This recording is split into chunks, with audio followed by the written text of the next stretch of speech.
Nós só podemos entender a existência dos elementos químicos à luz da teoria quântica. Ou seja, entender a tabela periódica só é possível quando utilizamos a teoria quântica. De forma que podemos começar tentando entender uma coisa que, às vezes, né, é difícil de ser entendido, que é o seguinte. Nós temos algo como, porque às vezes você descobre mais um elemento químico, né? Mas nós temos aí cerca de 120 elementos químicos. Né? Ora, um elemento químico, ele é caracterizado pelo número de prótons, pelo número de elétrons, porque o número de prótons e elétrons num átomo é igual. De forma que nós temos aglomerados de prótons, por exemplo, porque é o que importa do ponto de vista dos elementos químicos, com um número relativamente pequeno de prótons. Claro que temos que ter também, né, nêutrons, porque o único elemento químico que tem apenas prótons, né, é o hidrogênio. O átomo de hidrogênio tem um próton. É claro que nós podemos ter isótopos dos elementos, né, que têm um número, o mesmo número de prótons, mas com um número diferente de nêutrons no núcleo. Estes são os isótopos. Agora, átomo não é só isso, prótons e nêutrons, você tem elétrons, né? Os elétrons, eles se movimentam, digamos, numa imagem clássica, né, em torno do núcleo. E aqui temos, então, a primeira pergunta, né, por que cerca de 120 elementos químicos? Existe alguma razão para isso? Na física clássica, não. Porque, em princípio, do ponto de vista estritamente clássico, né, não há nenhuma limitação em relação ao número de elétrons, né, que nós podemos agregar a um certo número de prótons. Mas alguns argumentam que o número de elementos não pode ultrapassar 137. É um argumento da teoria quântica. E esse argumento é baseado no quê? Existe uma constante importante, que é a constante de interação efetiva, né, de elétrons com os fótons. Essa constante é conhecida como constante de estrutura fina. É uma constante quântica. De fato, ela depende de H cortado. Alfa é igual à carga do elétron ao quadrado, dividido por 4π epsilon zero. Agora, aqui eu tenho 1 sobre C, só para chamar a atenção para a natureza quântica, 1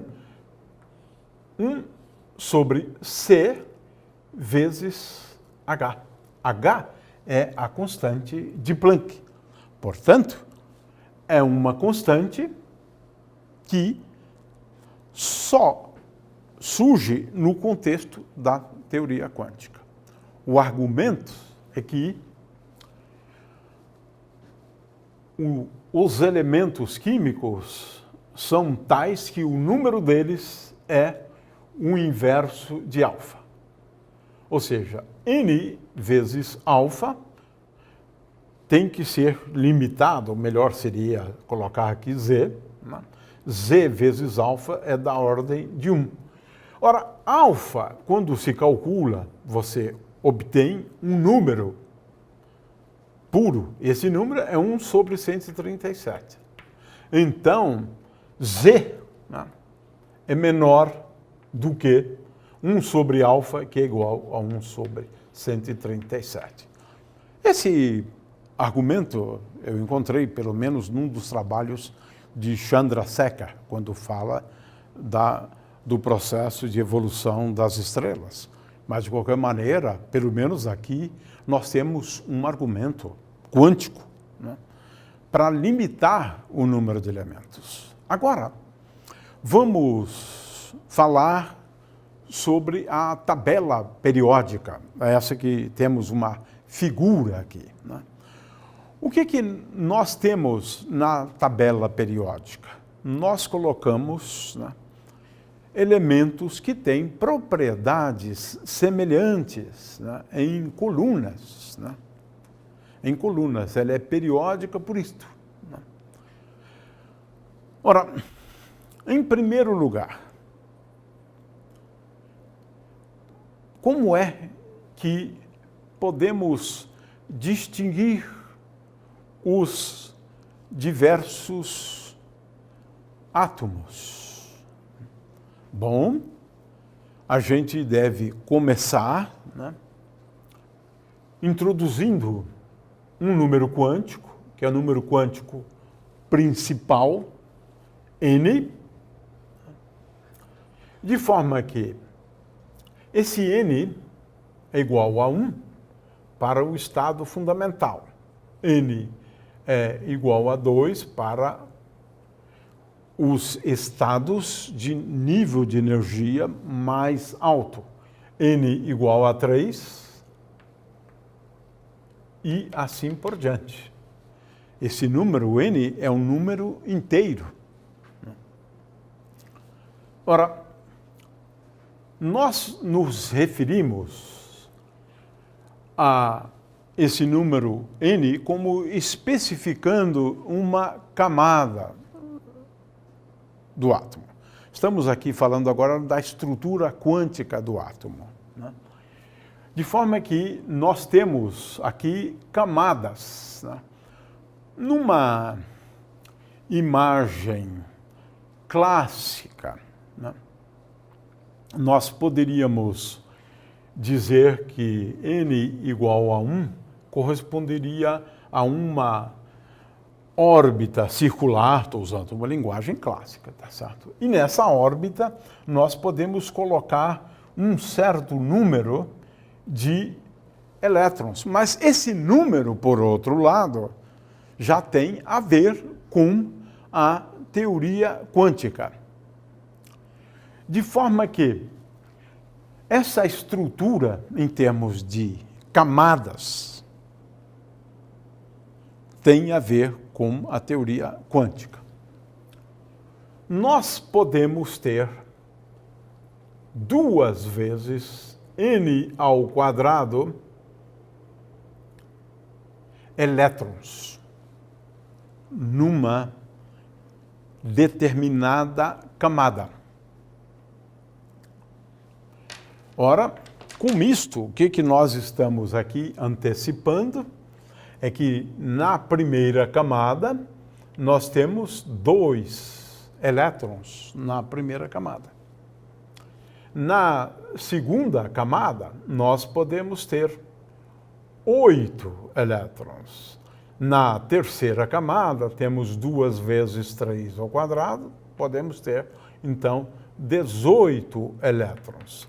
Portanto, a estrutura quântica é tal que, na primeira camada, que poderíamos aqui pensar em termos, né, de órbitas, né, na primeira camada, nós podemos ter apenas 2 elétrons. Por que 2? 2 tem a ver com um spin.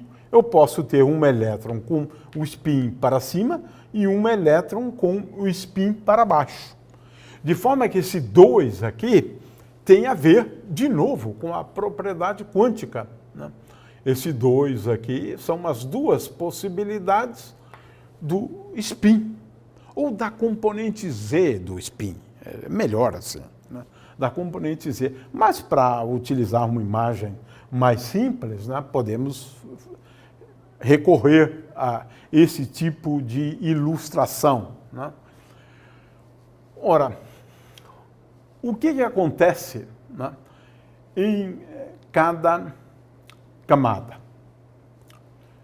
Ora, nós temos agora a possibilidade de termos subcamadas. O que são as subcamadas? Para a gente entender isto, eu quero lembrar que esse n ao quadrado é um número tal que ele pode ser sempre escrito como uma soma de, digamos, L indo de 0 até n-1, de 2 vezes L mais 1. Ora, poderíamos denominar de L, e L agora é um número quântico do momento angular, associado, portanto, ao momento angular, né? Então, o que são esses 2L mais 1 valores aqui? Nós estamos aqui falando dos valores da componente Z do momento angular. De forma que n ao quadrado eu vou sempre poder escrever sob esta forma. Então vamos lá. Se n ao quadrado é igual a 1, porque eu estou considerando o caso em que n é igual a 1, né? Então eu tenho uma situação no qual o L, que é associado, lembre-se que o momento angular ao quadrado é igual a h cortado vezes L mais 1. Né? Então, L é o número quântico associado ao momento angular orbital. Né? Então, estes números aqui, esse número aqui estão associados aos orbitais. Aos orbitais. Vamos, daqui a pouco, ver se a gente deixa isso mais claro, né? Então, n ao quadrado, eu tenho apenas essa possibilidade. L igual a 0, o que significa, né, que a componente Z do momento angular, né, também é igual a 0. Né? Ora, vamos agora ao próximo passo, onde n ao quadrado é dado por... Agora, nós vamos tomar o caso em que n é igual a 2. Então, n ao quadrado é igual a 4. Ora, 4, de acordo com essa expressão aqui, eu posso escrever como sendo 2 vezes 1, 2 vezes 1, mais 1, mais o L igual a 0, portanto, mais 1. Ou seja, eu posso escrever 4, que é mais ou menos óbvio, como sendo igual a 3, né, mais 1. De forma que a este valor de L igual a 1, nós estamos associando uma subcamada. E nesta subcamada, nós temos 3 possíveis componentes Z do momento angular orbital. Quer dizer, eu posso ter Lz igual a mais h cortado Lz, porque eu tenho aqui 1 igual a 0, e finalmente Lz igual a menos h cortado. Então, estas três possibilidades aqui. Ou seja, temos associado a cada valor do momento angular desse número quântico L um certo número de possibilidades para a componente z do momento angular. Para cada número inteiro L, nós estamos falando de uma subcamada. E uma subcamada comporta até um certo número de valores do momento angular orbital. Ora, se considerarmos N2, N igual a 3, nós temos que N ao quadrado é igual a 2 vezes 2, mais 1, mais 3, mais 1. Consequentemente, nós estamos falando do quê? A primeira camada tem uma subcamada. A segunda camada comporta duas subcamadas. A terceira, associada a n igual a 3, nós temos então aqui 3 subcamadas. Portanto, esse número n é basicamente o número de subcamadas que nós temos. E em cada subcamada, o estado do átomo vai ser caracterizado pelo número quântico, que eu poderia chamar aqui, então, de m. Consequentemente, os estados são caracterizados por um número n principal, um que está associado à camada, um outro associado à subcamada L, e finalmente ao número quântico de spin, podemos chamar assim. Muito bem. Ora, esses são os estados possíveis, né? Então, vamos agora à questão da tabela periódica. Se eu tenho só um elétron, esse elétron ele pode ocupar, nós estamos sempre falando aqui no estado fundamental, né? Ele vai estar associado a n igual a 1, mas nesta camada nós podemos colocar até 2 elétrons. Consequentemente, se eu tiver só um elétron nesta primeira camada, nós estamos aqui falando do átomo de hidrogênio. Se eu colocar mais um elétron nessa camada, nós estamos falando aqui do átomo de hélio. Portanto, quando eu tenho 2 elétrons, eu tenho condições de fechar uma camada. Agora, o próximo elétron vai necessariamente estar na segunda camada. Nesta segunda camada, eu posso colocar até 8 elétrons. É o que nós vemos aqui. N2 igual a 4 vezes 2, 8. É claro que depois de fechada esta camada aqui, nós temos uma terceira camada, uma quarta camada, e assim por diante. De forma que os elementos químicos, eles podem ser entendidos, né, levando em conta essa estrutura em termos de camada, subcamada. O que acontece é que, no caso de átomos, por exemplo,